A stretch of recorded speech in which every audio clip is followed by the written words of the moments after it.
Bitcoin made a nice move, of course, on a Sunday, getting us back around $112,000. Of course, if Bitcoin moves on a Sunday, we need to talk about new all-time highs happening immediately. I think consensus here will be that we need a catalyst or something to change. Maybe it's going to be just seasonality in October to start pushing back to new all-time highs. But we'll talk about it, and all, of course, in context of everything that's happening in the macro. It is, after all, Macro Monday with James, Mike, Dave, and myself. Let's go. Let's go.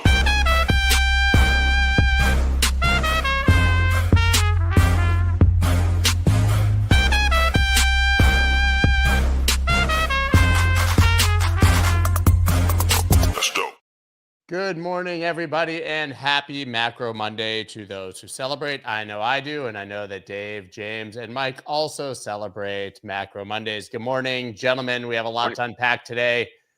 We're going to go back to basics, though. Mike, morning meeting. What's going on?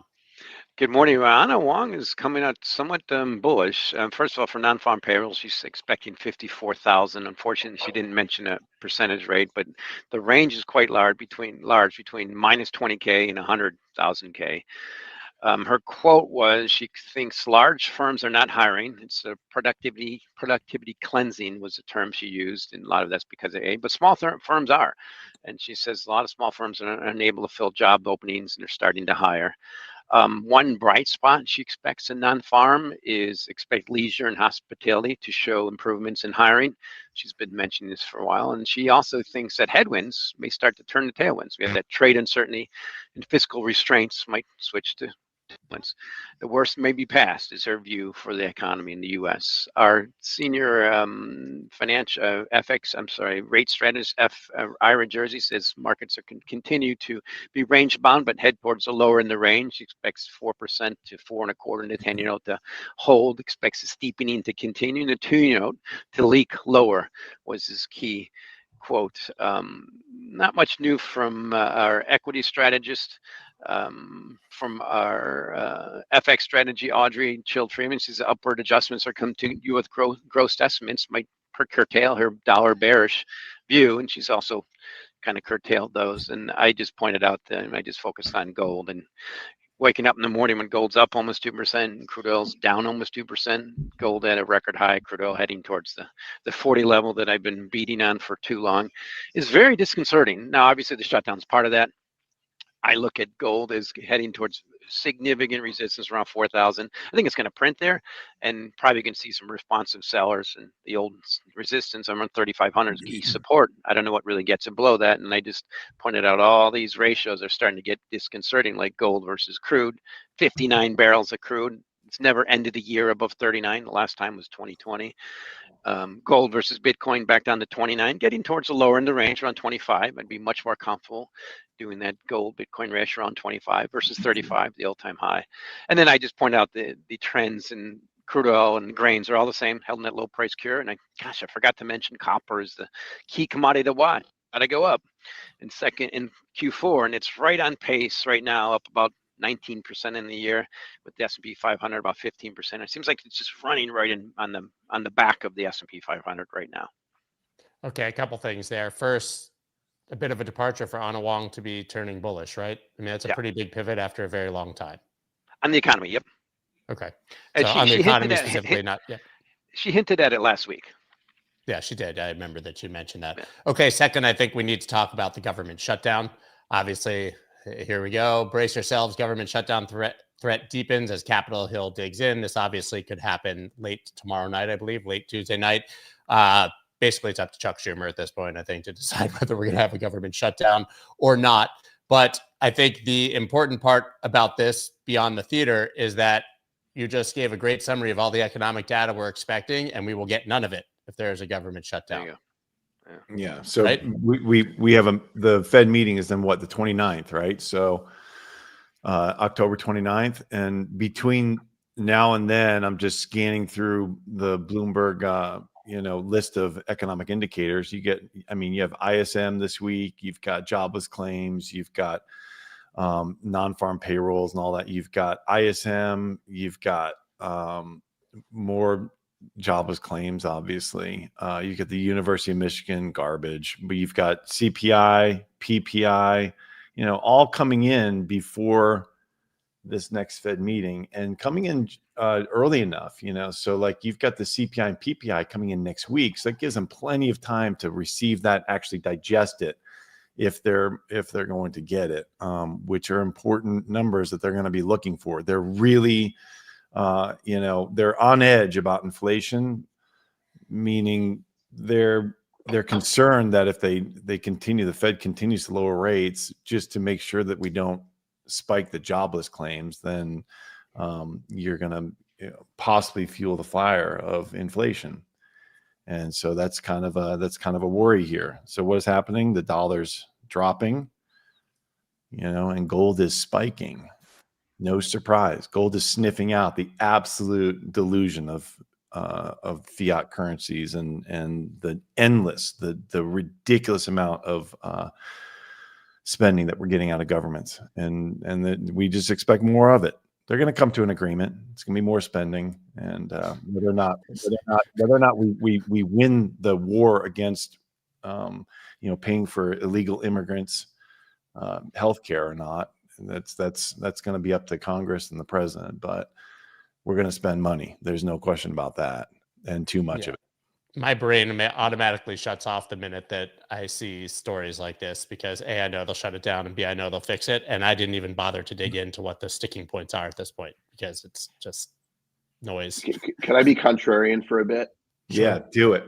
The Democrats right now are holding 7 deuce and Trump's holding pocket aces, and the Democrats are trying to talk about it. It's the literal dumbest posturing ever.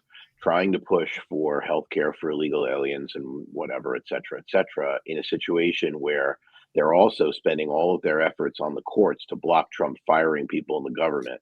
The instant the shutdown happens, those people's jobs are gonzo, literal gone. It gives him carte blanche to fire all the people he wants to fire. The courts can't say boo because there's no money. And in fact, they can take extraordinary measures by firing people they want to fire in order to prolong and keep people they want to keep. And you give that power to the executive, they literally would be ceding it. I don't know what the hell's going on in Schumer's brain, because also remember the House passed the continuing resolution. So the only mechanism for the Democrats is they quite literally have to filibuster. And if Trump is smart, and he's no fool on this sort of stuff, this is his world. You're going to have pictures of Cory Booker reading stuff, and on the Senate floor, and in support of letting Trump fire all the people he wants to fire. I mean, there's no way.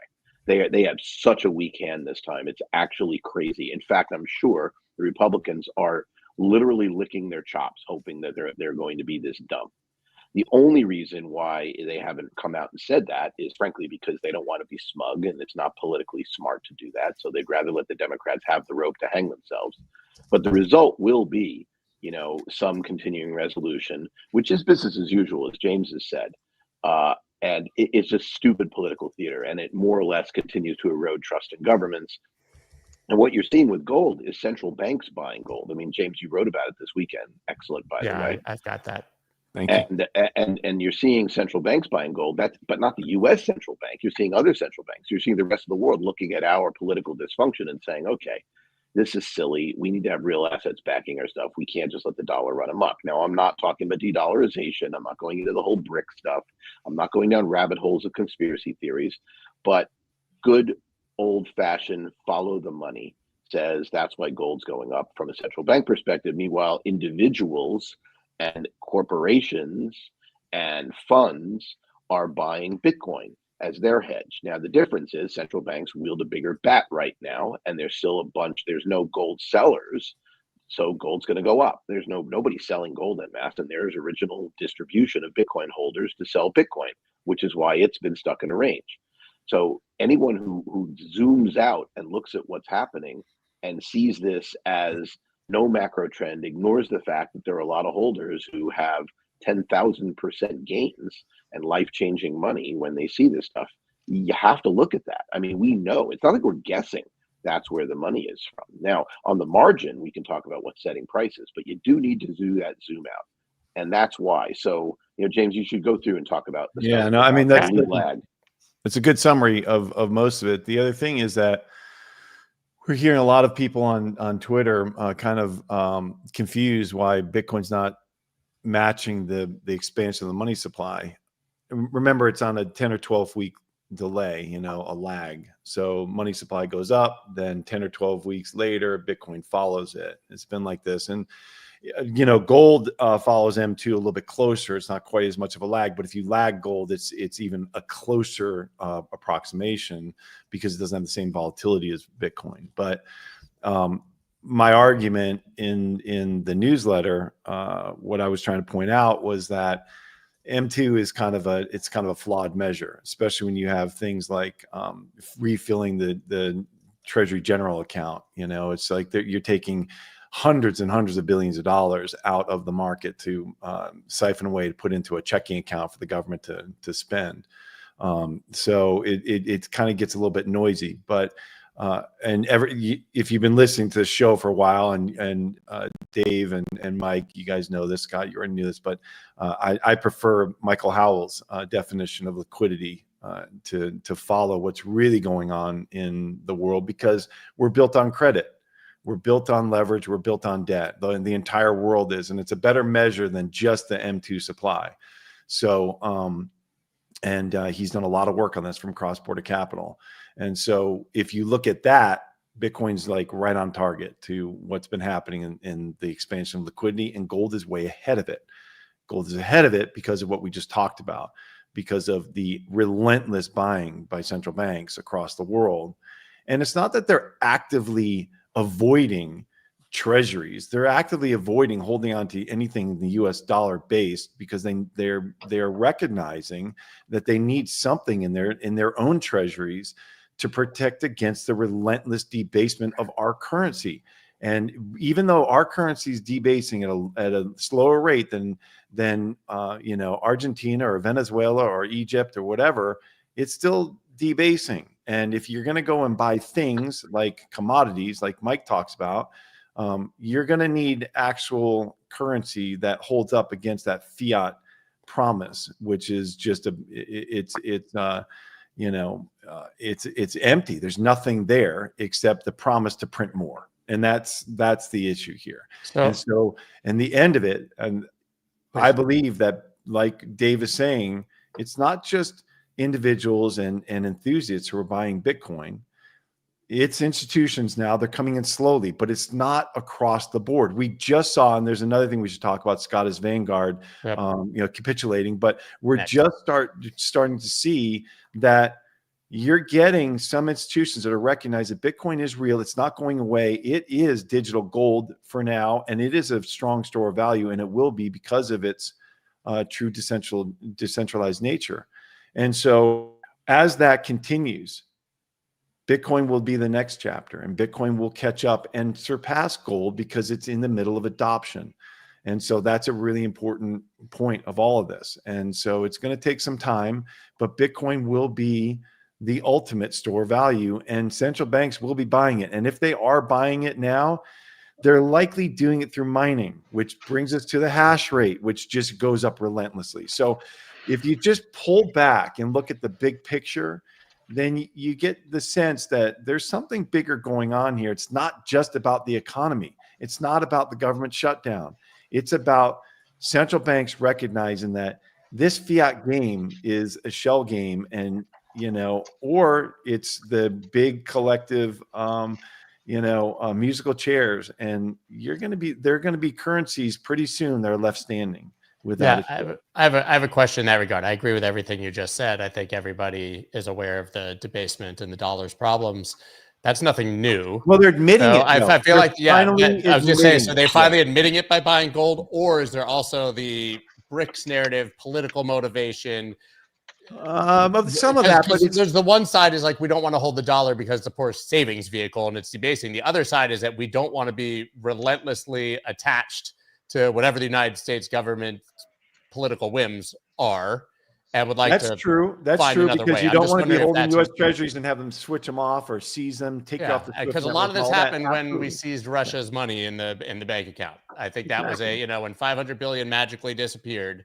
I think that was a huge catalyst for a lot of gold buying around the world, including in Russia.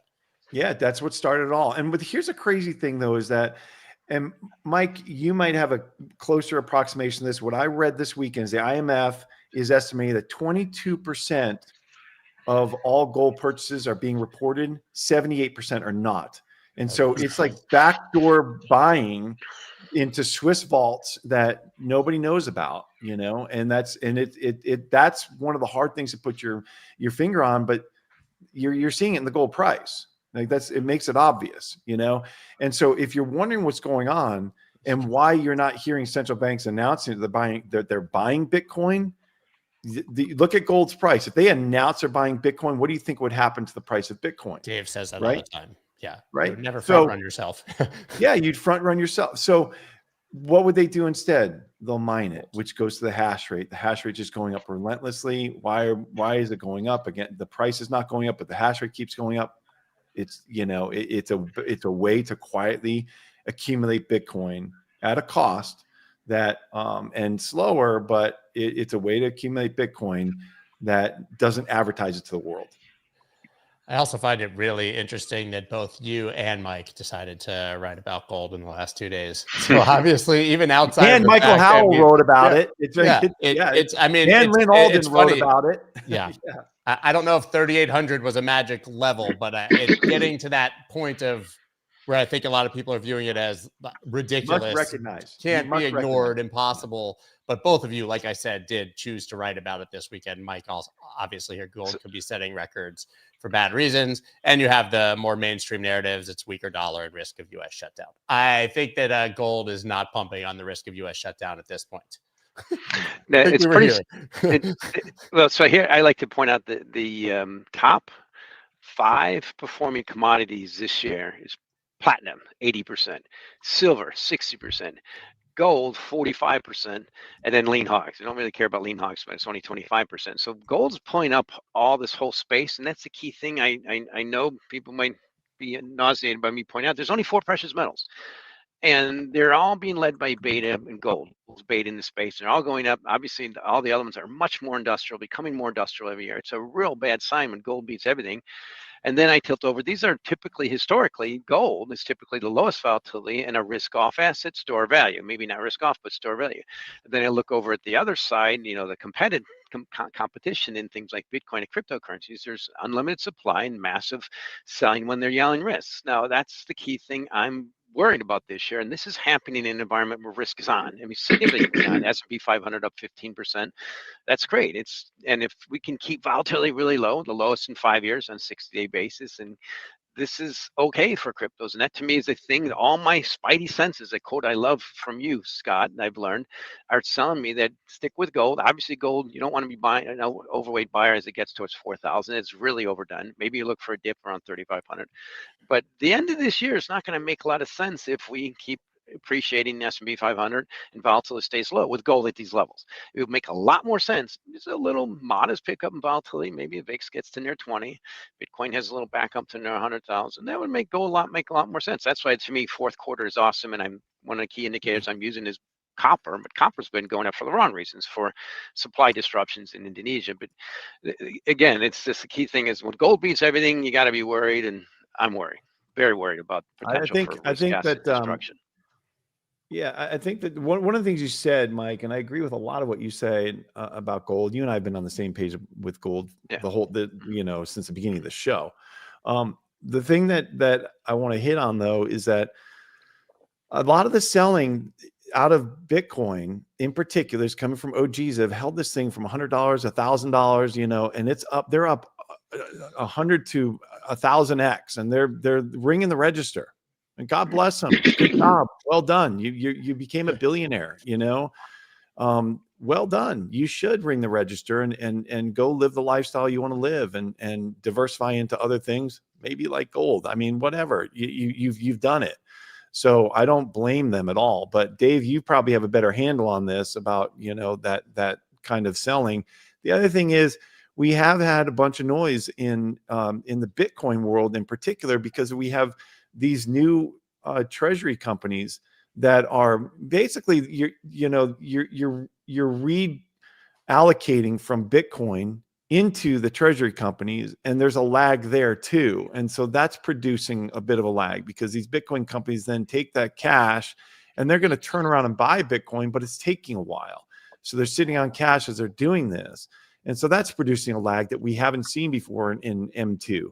And I think that I couldn't get into it. My newsletter was already way past what you could distribute in a single letter.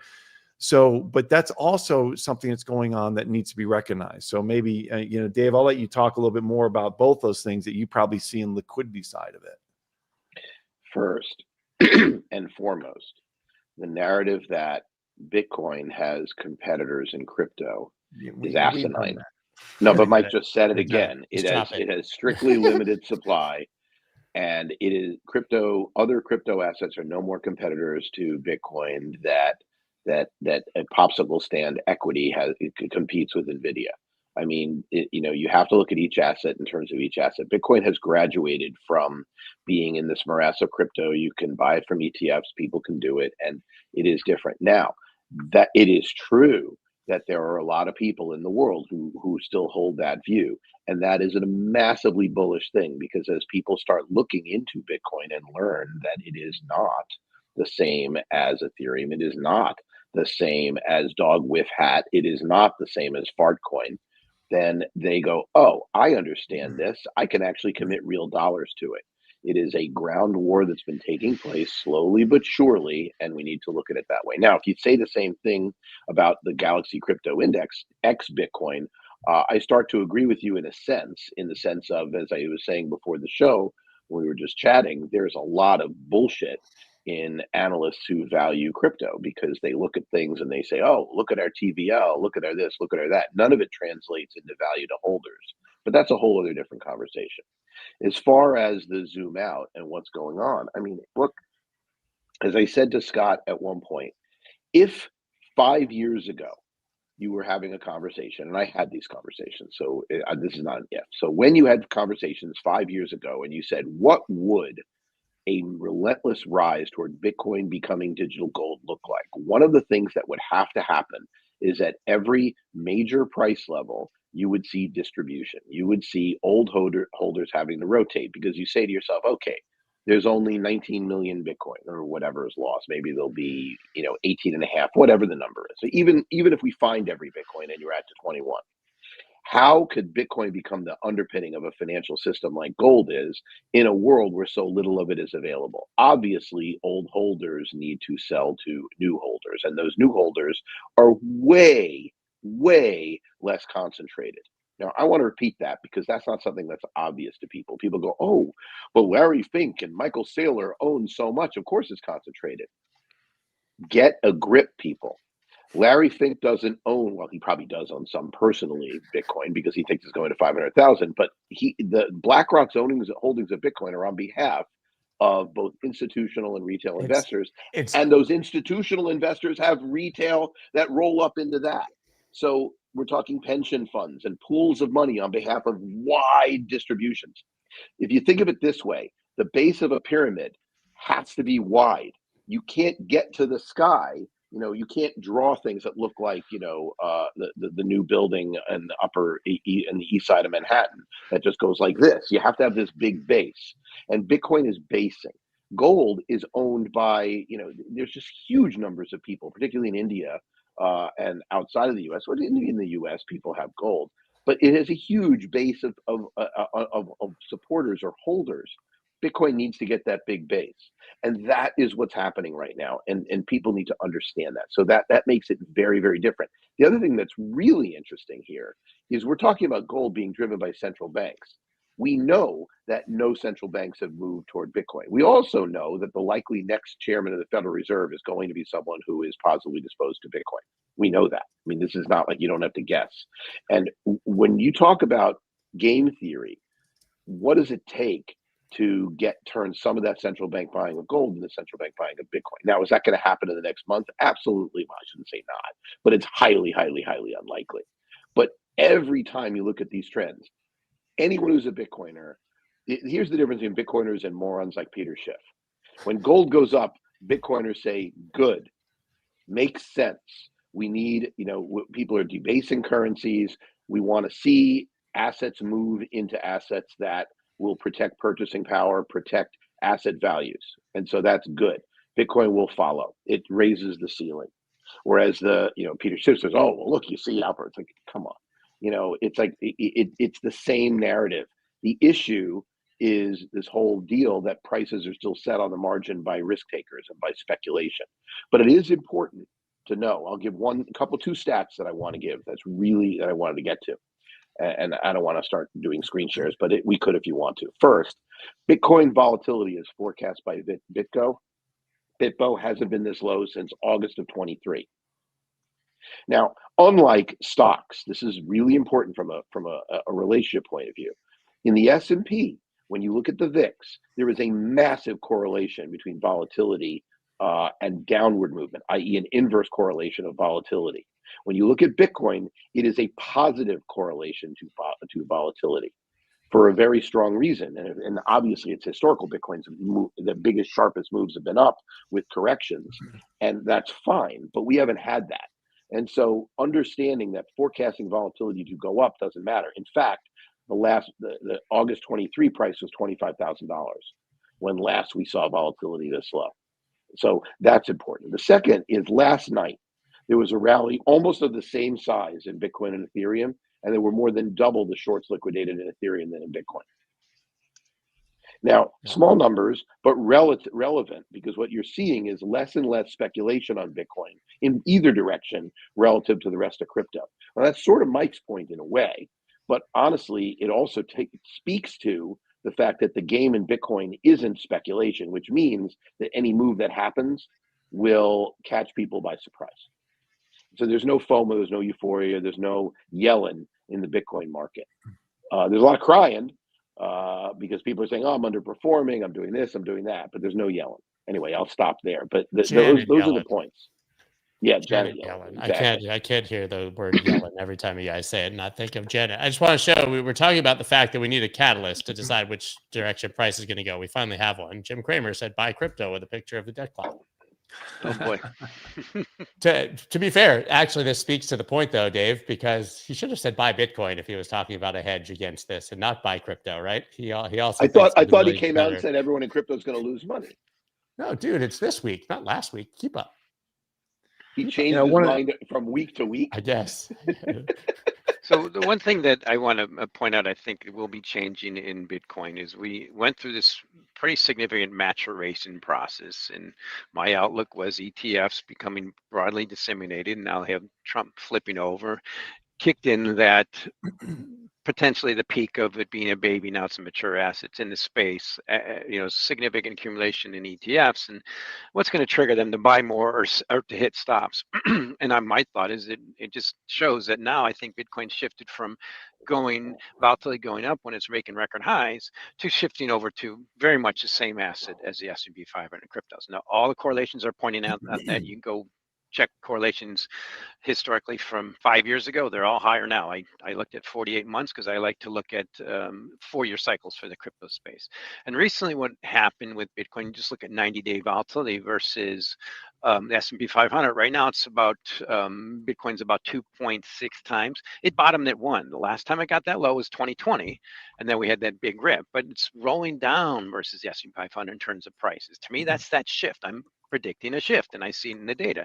Also, if you look at volatility, 60-day or 90-day Bitcoin volatility versus gold, just recently it bottomed at the lowest ever. Now, I can easily go back 15 years on that, and it's starting to recover. And to me, this is part of that transition. We're confirming this year that Bitcoin is a risk-on asset, along with all the cryptos. They're all linked in there as risk-on assets, and we're confirming that gold is becoming more of a risk-off asset. What's the next big trade?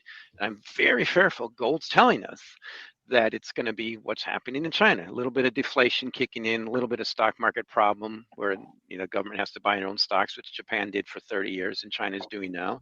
And that's why everything in the next quarter is dependent on the U.S. stock market has to stay up, and gold's telling us your risks are it's going to go down, and that means the next trade might be treasuries. And it's all tilting that way. Signals are there. When just the Bitcoin peaked in August, when the VIX bottomed, is not a good sign as we head in the fourth quarter. Now everybody's on top of this trade. I know every hedge fund on the planet knows volatility is low. You got to trade something reverse, and their time decay is killing them. They're getting stopped out. The gamma's hurting them. but sometimes it's gradually and suddenly. And to me, those are the indications. And I'm very, very fearful, as much as I was in 2007 and 6, and much as I was in 1999. And that means if we do have that normal drawdown in S&P 500, which stays down for 20%, it's really good for deflation, really good for interest rates going down, what Trump wants for the next election. But you should expect a 50% drawdown in virtually all cryptocurrencies, most notably Bitcoin. Let me address one thing here, Mike, because you say this a lot, and we have to talk about this. If you pull up the holders of the institutional buying of Bitcoin through the ETFs, it's not there yet. I'm telling you, there are hedge funds, but you do not have broad-based institutional buying. Institutions, Mike, you know this all too well, having been a long-time bond trader. Who are the institutions? They're not your Citadels of the world. Those are the guys who are whipping around these things and hedging them out. Like, these are massive hedge funds. You're talking about Texas teachers. You're talking about CalPERS.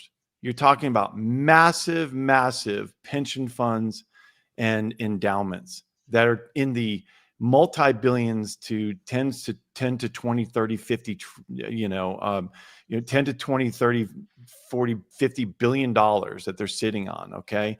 That they're the ones who need to be buying Bitcoin and recognizing it as a separate institutional asset. They haven't done that yet. The process and the reason for that is not because they're just dumb. And I actually, one of my recent keynotes, I was up in Prague, and I gave this keynote that was about institutional adoption. And the issue is, they've got to go from research to asset class review, then do due diligence. They've got committee vetting. They've got board approvals. Then they've got to have their policy documentation. And then they've got ongoing risk management. This stuff takes months and years for them to do. This is not, and it's structured to do that, to protect the underlying investors, the pension holders, and the endowments from making massive mistakes. So that structure's there for a reason, but it takes so much time. And up until just now, every single person in the institutional world, save for a few, have been highly skeptical of Bitcoin as a separate asset. They're starting to recognize it because you can't ignore it now that it's been sitting here over $100,000, a $2 trillion asset in 15 years. And it is starting to solidify as something on Wall Street that's different. And they're recognizing it, but they still have to do the research. They still have to understand it. And then they have to go through all those processes to even get it in front of a committee to start thinking about it as a separate asset, aside from what you said at the first of this, which I still agree with. Aside from it being a risk-on asset. So once you start getting people to realize it's a risk-off asset, that's when it starts to be allocated to separately in the institutional world. It takes so much time. It hasn't happened yet. Okay, so what we're seeing is at the same time we're seeing OGs dump their coins, because they're just, I'm going to go get my yachts. I'm going to go get my Citadels. At the same time, you don't have those massive institutions buying. What do you have? You've got Bitcoin treasuries buying. And those guys those are longtime believers that have figured out an arbitrage between capital markets and Bitcoin. And so that's what's happening right now. You do not have broad-based institutional buying. I know Mike's jumping in, but Mike, I wanted to just ask you, is there a world where we're all right? Because I think everybody actually agrees. Even Peter Schiff agrees when you take Bitcoin out of the equation, what's happening behind the scenes, right? Gold could go up, but you believe gold and treasuries will rise. Couldn't it be gold, treasuries, and Bitcoin rise? So we just point out, James, you and Dave all said the same things I said 5 years ago. I agreed with you completely. What's changed now is we're proving that this space, first of all, I have to ask you the question, what one of those institutions owns and buys gold? Very few. It's a single asset, very little bit holding on gold on the planet. It's one single asset. They buy indexes. They track right. Indexes. And so, let me finish my point. Hold on. When they allocate to gold, Mike, they allocate to it as a separate asset. Okay, that's it. That's a key point of what you just said. Go ahead. Okay, so my point is the correlation between the Bloomberg Galaxy Crypto Index and the S&P 500, or Bitcoin S&P 500, is about the highest ever. Yet this asset trades with 2 to 3 times the volatility. And I've heard this from a money manager. When Chris Waller was speaking in Miami, I met a prominent wealth manager in Miami. He says he's not in cryptos. I'm like, why? He goes, well, I get less risk in my equities and I get the same performance. Why would I stretch out? And this was a person who managed billions of dollars for people. So, well, maybe millions. That's my point, is we're at that point now. That phrase, stretch out. The mentality is still, it's out on the risk curve. So it's out on the risk curve, but it's also pointing out they all look at past performance as indicative of future. Just look at their value of risk and their correlations and everything. And everything I point to is much higher volatility than beta, higher risk. And right now we're getting kind of similar performance. It's my point is right now, and to me, 100,000 Bitcoin marked that point where, yeah, it was a great run. Now find others. What's the next big trade? And it was a great trade, and that's why I'm looking at it. And again, we have the S&P 500 15% this year. Just imagine a year when it's down 15%. That's what I think they're more thinking about. A normal drawdown. If any type of crypto allocation, normal drawdown in beta, they all know they're going to get much worse on the way down, or they can expect more up on the way up and less on the way down. I mean, come on, that's just not logical for allocating money. I think it's just the way that the lens that it's viewed through. If you view it as a long-term investment, like most Bitcoiners do, then it being a good trade is an irrelevant point. And if you viewed it as a trade and you're a hedge fund, then certainly worth considering.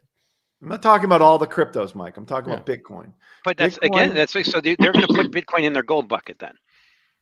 Is that what you're saying? It's going to be well, or they're going to have Bitcoin and gold as separate asset. Yeah, in the same type of risk off bucket. Exactly.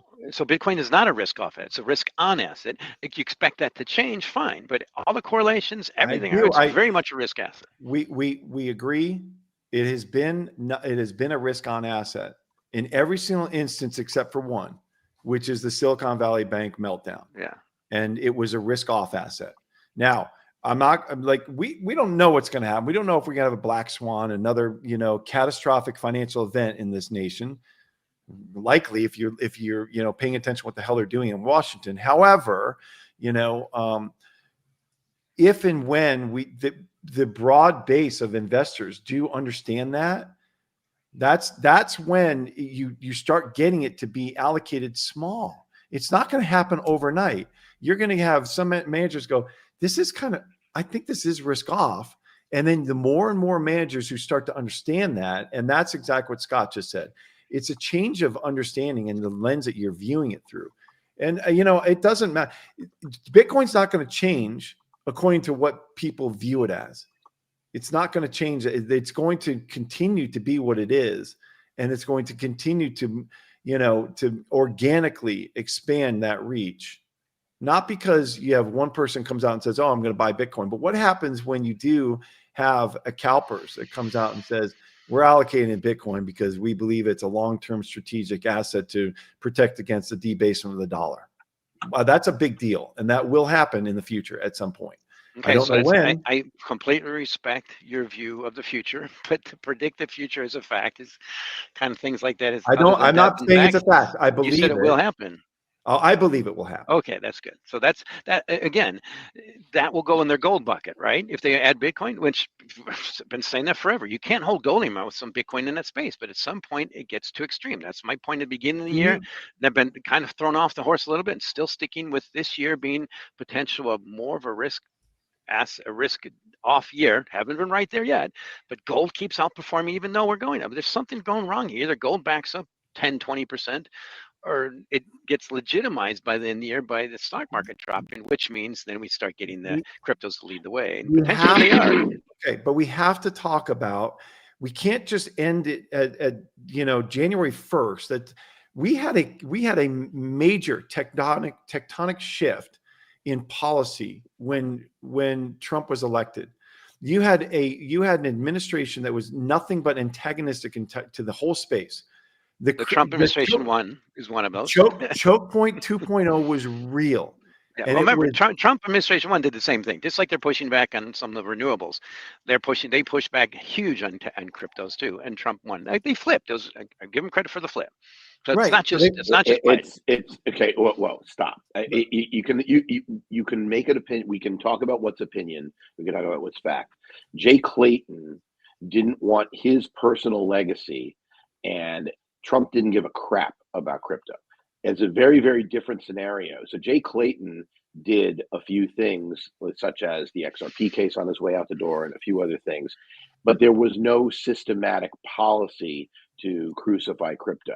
Trust me, I'm the one of the three of us who actually ran a crypto company and talked with the regulators both before and after to say that it wasn't a significant escalation in the anti-crypto army and the war, after Trump won, to what we had under Biden was literally banks being told they couldn't bank. You couldn't even bank. You couldn't even do a crypto startup in America.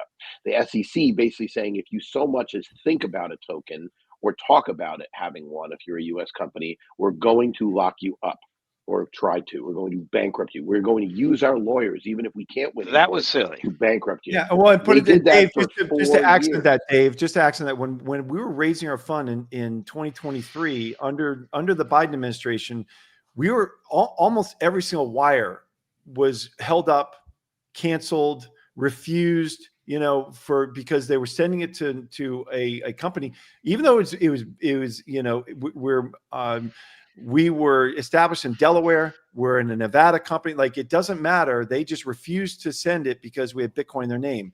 Then as soon as Trump won, we've had one wire refused since then. One. And it was coming out of Canada. So, that's it. So the anti-crypto. Anyway, go back to your point. Yeah. It was very real. And anyone who doesn't understand that is literally missing the boat. And yes, James and I are angry about it because, frankly, my entire life got upended by Elizabeth Warren and her goons doing something which could have set the U.S. back decades in financial innovation and did set us back. And now we're trying to catch up. So understand that tectonic shift is real. Anyway, James, you were saying a tectonic shift happened. So Yeah, and James, in the spirit of that, I want you to lead into this, because obviously, I mean, you can view this as the last domino falling in a top signal if you're bearish, but you can view this as the floodgates finally opening in capitulation if you're bullish. But talking about all the anti-crypto army and the negative things that we experienced over the past years, this might be the biggest signal we've had. So let's hold on to that for a second. I'm going to come to it. Leave it up for a second, please, Scott. But my whole point of all this is talking about crypto versus gold since January 1st. It's just you're missing a major piece of that, because Bitcoin had a massive run up in November to catch up, and it kind of outran itself. It got ahead of itself because of that, because of enthusiasm, and it had to come back, and it came back at the beginning of the year. And so, but the problem is it had been held down. If you think that there are no gold investors that have reallocated it to Bitcoin, then you're not paying attention. There are. I don't know who you're speaking to, because I've said the opposite for 5 years.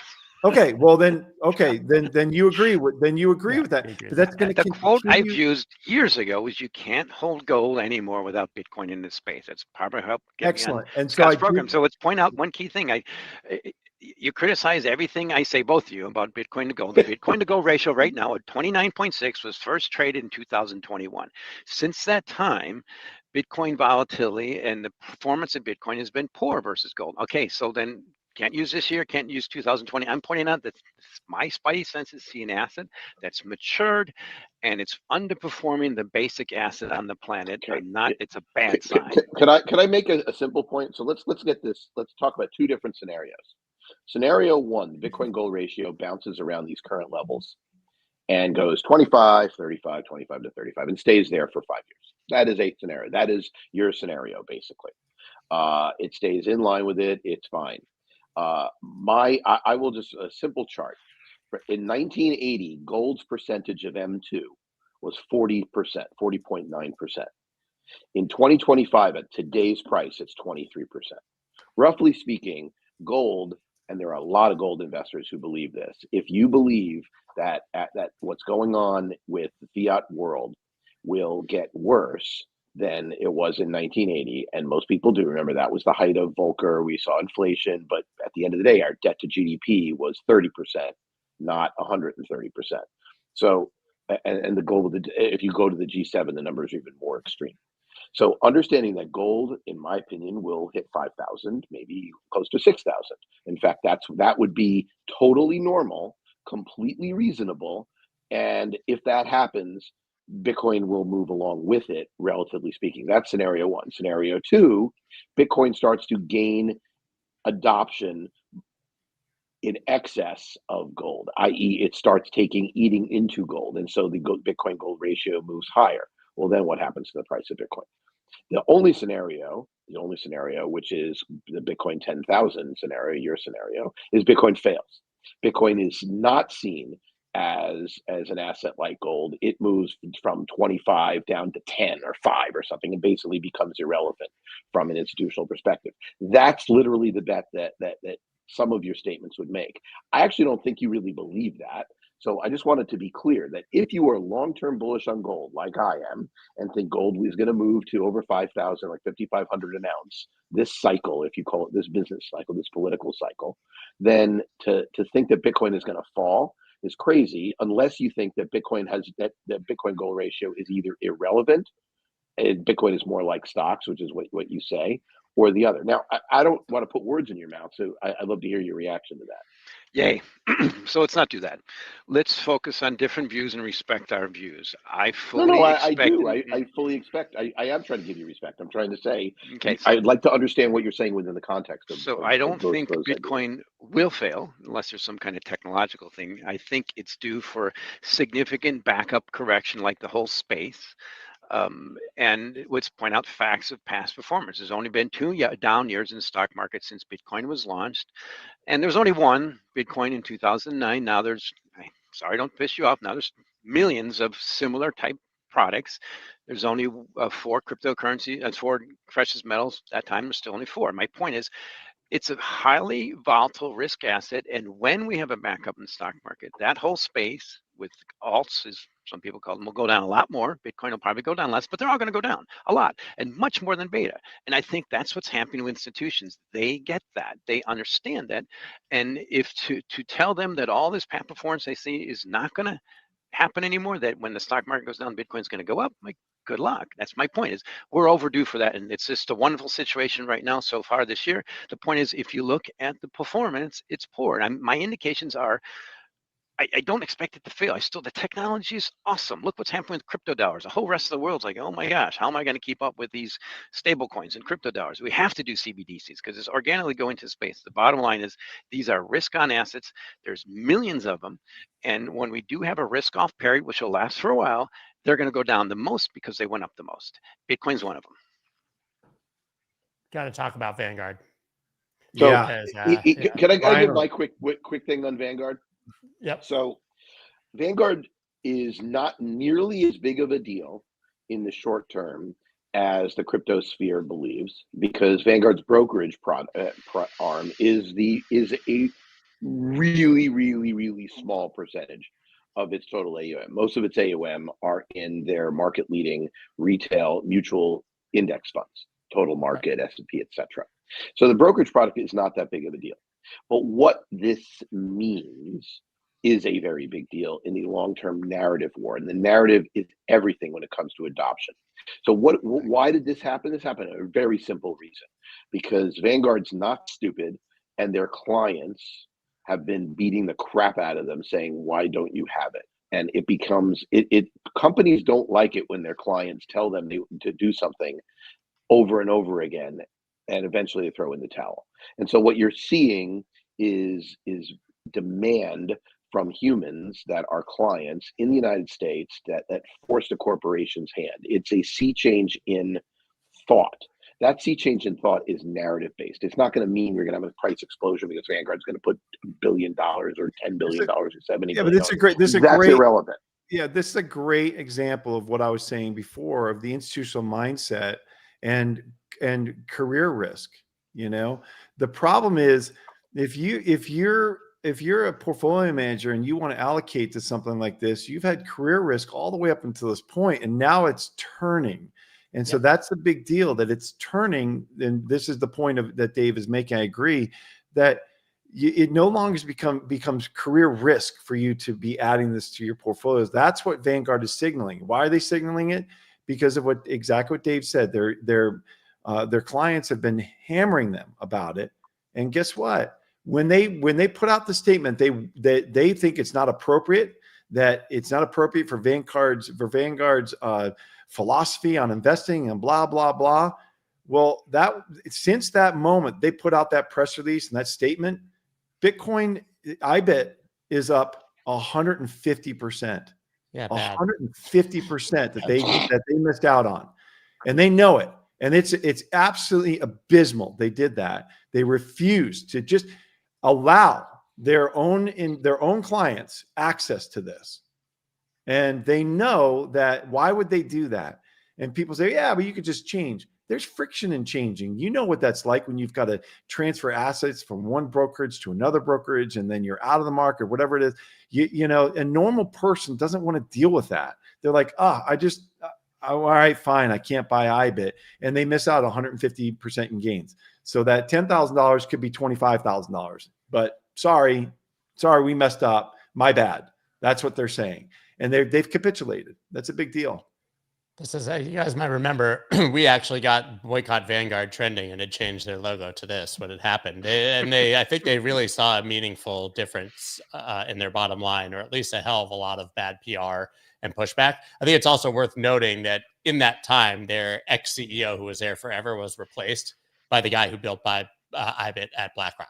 That's right. I'm not saying that one man can make a change, but you got the guy who literally put together IBIT for BlackRock and went through that entire process, is now the CEO of Vanguard, and was obviously more likely to eventually make this change. At least not veto it. I view this as plumbing. Once again, I view this as plumbing. It's access to a lot of people if they want it. My guess is that they will, but we'll see. I mean, Mike, when you see something like this, is this tailwinds? Is this headwinds? I mean, how do you view it? Because in my mind, we're still opening the door to more people who couldn't even buy it yet, who wanted to. So it doesn't trade like everything else. It reminds me of about 5-6 years ago. I was in London talking to one of my colleagues, and some authorities said no one can buy cryptos. I'm like, that's a classic buy sign. And everybody hated him. Everybody's yelling. It was a classic buy sign. It was a great asset. It was underappreciated. It was, boom. Now it's the exact opposite. They're selling. There's so much yelling. It's like you have to be careful. And I just look out for alternatives. Gold. Unfortunately, it's not. I hate the fact it's still beating everything, and it is. It's telling you that we're near the end game of this massive pump in these 21 million numbers on the screen. There is 300 billion that has a basis. That's basically crypto dollars. The rest of them are just numbers on the screen. I'm sorry, I'm a commodity person. I see unlimited supply, and I see no basis. I get worried. Now, I was really right on the way up. I get the final diminishing supply and increasing demand and adoption of Bitcoin, but sometimes you get to a peak. Now you just see everything is so completely dependent on that U.S. stock market going up. Everything, particularly cryptos. And that to me is what I'm really concerned about.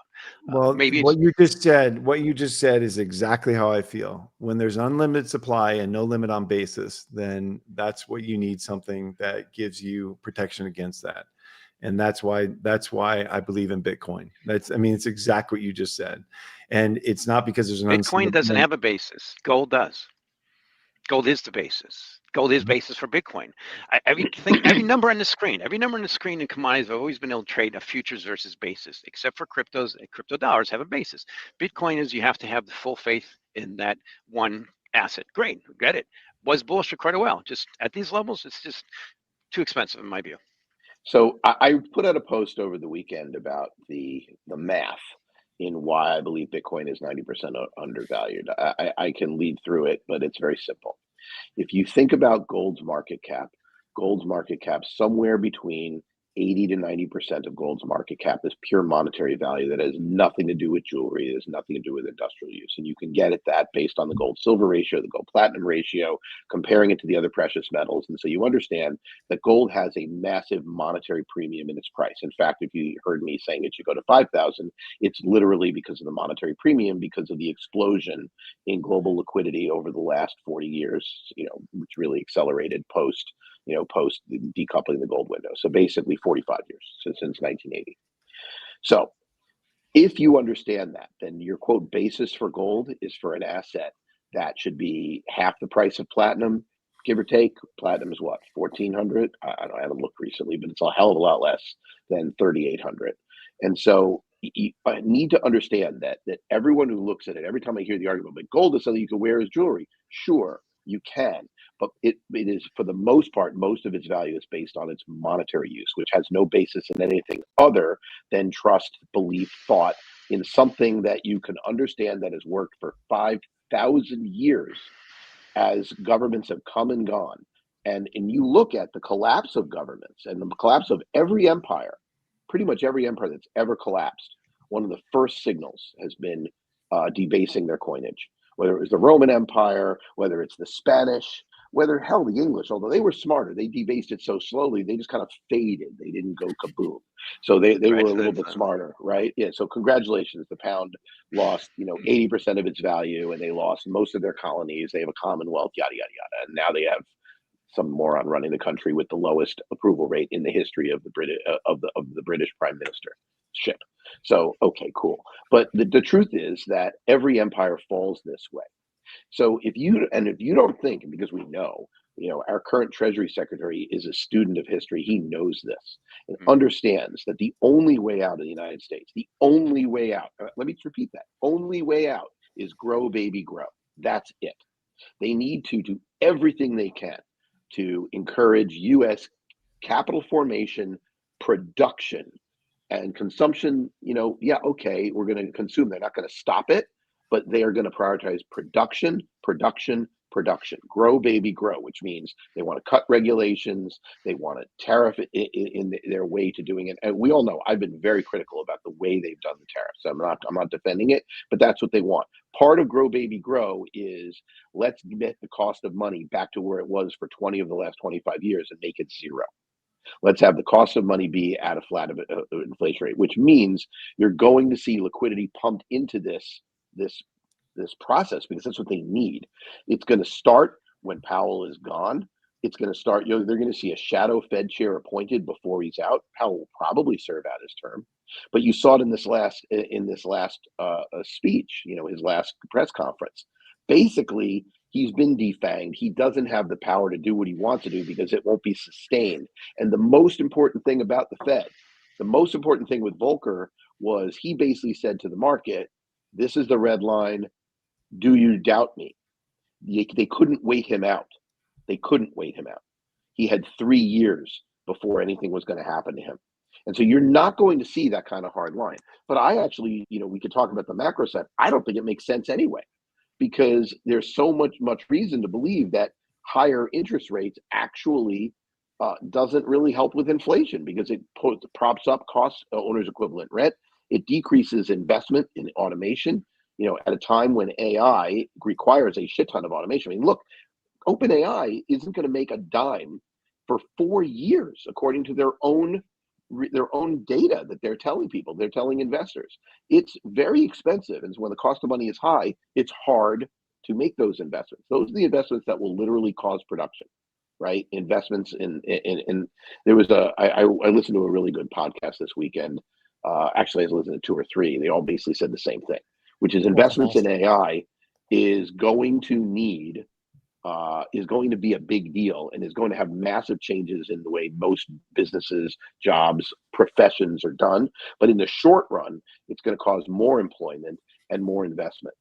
Now, if you understand that, then understanding that's why they're so hyperbolic about cutting rates. And a lot of the macro arguments just assume business as usual. They don't assume the economy's at an inflection point because of a new technology. And honestly, there are people who believe that this is as big as the supply chain of the internet or bigger, more like the introduction of the steam engine.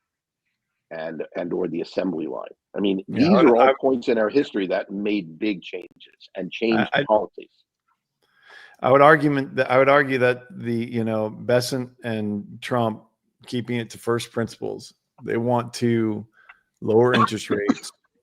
They want to lower interest rates because they know that they can grow the economy in nominal terms, number one. And number two, that will bring down the deficit because we're spending $1 trillion a year on interest alone, 1.2 if you don't net out intergovernment payments. They know that so what does Trump want to do? He wants to say that he balanced the budget. And if you raise productivity by 20% and you decrease the amount that we're spending on interest by half, then you're getting pretty close to a balanced budget and a surplus. And first principles, that's what they want. They want to come out and say, we did it, and unfortunately for regular people out there, that means that they're going to have to deal with inflation. And that's what I think that gold is sniffing out. Bitcoin seems to be sniffing it out at the moment too. It's up to 13,400. Just kidding, guys. It's just a 1 hour move. It's not that exciting. But well, if you look at from Friday, Bitcoin's up 4%, and the S&P is only up 30 basis points. So, Yeah. I will mention this when we talked about. It was down when the S&P was up. So, Whatever, Dave. Whatever. It's not a perfect correlation anymore. That's all. I do want to say, as a potential catalyst, it is worth noting, and just because of the title here, that October tends to be an exceptional month for Bitcoin. If you take a look, 1, 2, 3, 4, 5, the 6 last Octobers have been green. The lowest was 5%, 2 of them at 10, and the other is pretty astronomical. And we tend to get a pretty good Q4, especially at this part in the cycle. I don't know if seasonality will matter, but a lot of people definitely looking for a very bullish Q4. And just as a final potential catalyst for the crypto market, obviously, is we're going to get a hell of a lot of ETFs this month. When I had Kyle Samani on, he thought that we would have a Solana staking ETF potentially by October 1st, or then he kind of revised to the first week of October. We don't even have Ethereum staking ETFs.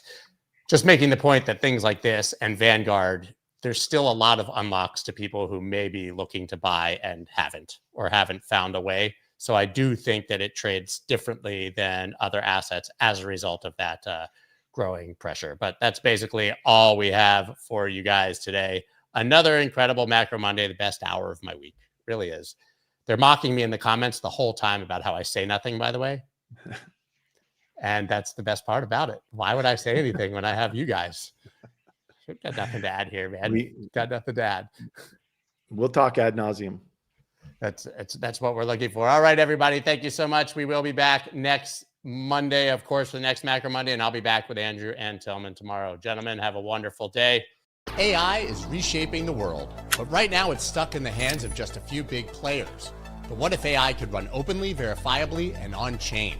That's what Zero G is building. The world's first decentralized AI operating system open to everyone. Imagine a network where you don't just trade tokens, you train, store, and run independent AI models at scale. No lock-ins, no black boxes, no single point of failure. Just quick, cost-effective, auditable AI that anyone can build. If you believe the future of AI should be a public good and not just another corporate monopoly, join us at zerog.ai. That's the number 0 and the letter G.ai.